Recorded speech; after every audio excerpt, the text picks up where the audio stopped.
Farg'ona viloyatida bugun millionlar o'yini futbolni rivojlantirish, professional jamoalarni qo'llab-quvvatlash, ular uchun munosib sharoitlarni yaratib berishga katta e'tibor qaratilmoqda. Ayniqsa futbol jamoalari o'rtasida uyuштirilayotgan sport musobaqalari yangi nomlarni kashf etishga xizmat qilmoqda. Ikkinchi liga jamoalari o'rtasida o'tkazilgan viloyat kubogi 2025 musobaqasini ham ana shunday nufuzli tadbirlar qatoriga qo'shish mumkin. Bu yilgi bellashuvlarda tuman shaharlarning 16 ta jamoalari qatnashib, o'z imkoniyatlarini namoyish qilishdi. Musobaqaning final uchrashuviga esa O'zbekiston tumanining Yaypan Farg'ona va Qo'qon davlat universiteti jamoalari yetib kelishdi. Bag'dod tumanidagi markaziy stadionda tashkil etilgan final uchrashuvi qiziqarli tus oldi. O'yinning asosiy vaqtida kuchlar teng kelib, 3-3 hisobi qayd etilgan bo'lsa, g'olib jamoani penaltilar seriyasi aniqlab berdi. Berilgan imkoniyatning barchasini bexato amalga oshirgan yaypanliklar musobaqa chempioniga aylanishdi. Bugungi o'yin juda ajoyib bo'ldi.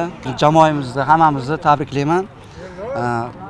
Eng yaxshi o'yinchi bo'ldim. Bu jamoani yutug'i. Bu musobaqalar albatta bizni yoshlarni keyingi yuksakroq ko'tarish uchun o'tkazilyapti. Bundan xursandmiz. Musobaqa yakunida tantanali taqdirlash marosimi o'tkazildi. Unda dastlab joriy yilgi futbol mavsumida alohida namuna ko'rsatgan tuman hokimliklari va jamoalar tashakkurnomalar bilan taqdirlanishdi. Shuningdek, mavsum davomida eng yaxshi darvozabon, eng yaxshi o'yinchi va eng ko'p to'p urgan futbolchi nominatsiyasiga loyiq ko'rilganlarga viloyat hokimligi futbol assotsiatsiyasining maxsus sovg'alari topshirildi. G'olib jamoaga viloyat kubogining tantanali tarzda topshirilgani barchaga o'zgacha kayfiyat hadya etdi. Endi viloyat kubogi sohibiga aylangan Yaypan Farg'ona jamoasi O'zbekiston kubogi musobaqasida qatnashib, Farg'ona sharafini himoya qiladi. Biz ushbu musobaqada ham vakillarimizga omadlar yor bo'lishini tilab qolamiz. Behzod Jo'raboyev, Oybek Toshpo'latov Farg'ona 24 dasturi uchun maxsus tayyorlandi.